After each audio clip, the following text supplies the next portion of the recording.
This is life and enterprise management. And so as a result, we want to make sure we work on both. We want to create a system that allows you to succeed in both areas, life and your enterprise. So what I want to really make sure that comes out of this is an evaluation of what your real gifts are that are going to fulfill you. Because many of you are living a script around your life that involves having an enterprise when really that may not be your true nature. That's not to say you can't do it. It just means you can do it and you'll be stressed out of your life, stressed out of your mind. And so one of the things we want to find out is how much of that is natural as a problem, how much of that is maybe unnatural. Unnatural meaning you're having problems right now that you shouldn't be having at this stage of development. The most important element is for you to be able to do this, to be able to establish, most importantly, where you really are in your life today. Where are you? And where do you really want to go? What's going to create this extraordinary life? Because some of you right now, if you continue the direction you're going, are going to be successful and unfulfilled, unhappy, and stressed. Because once we get, into a dream, then that dream starts to take on a life of its own. It gives us juice, it gives us energy. But how many of you ever got the dream, achieved your goal, and then thought, is this all there is? How many of you have had this experience? Say, aye. That's more painful than not even achieving it. Because now you've done everything, you've worked it out, and you're successful, and you're not happy. So for some of you, you're going to need to take a look at that.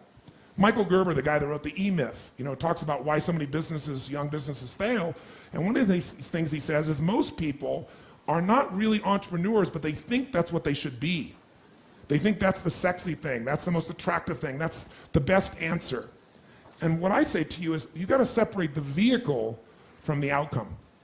What is it that's going to truly fulfill you? What is it that's going to give you that extraordinary life?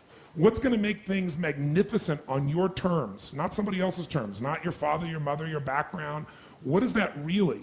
Separate the vehicle, because there's many ways to get to that vehicle. But I'm saying sometimes you got to reevaluate what's going to really make you fulfilled. What is your gift?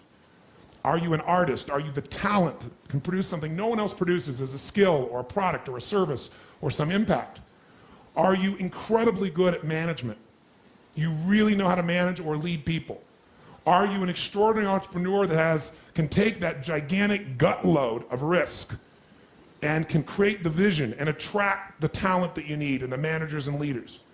You may have all three abilities, but which one really fulfills you the most is going to be the critical question.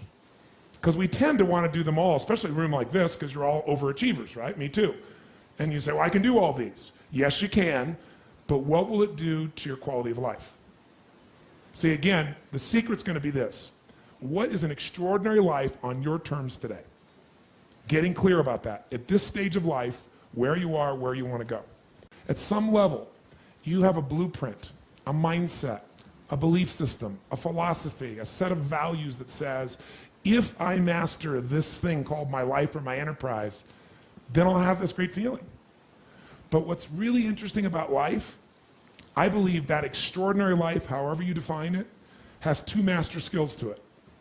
The first skill is the science of achievement.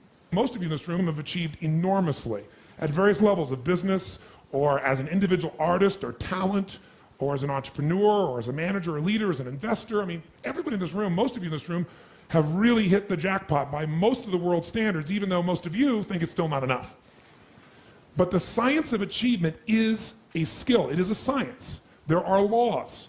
So achievement, even this course, to me, that achievement is, business is a spiritual game. That's what I believe. It's a spiritual practice. A lot of people think it's business, oh, that's money, that's this horrible thing over there. And that's one of the reasons that they never get really passionate about it. I'm a very spiritually driven, purpose-driven man. But the reason I love business is I see business as the ability to take the invisible and make it visible.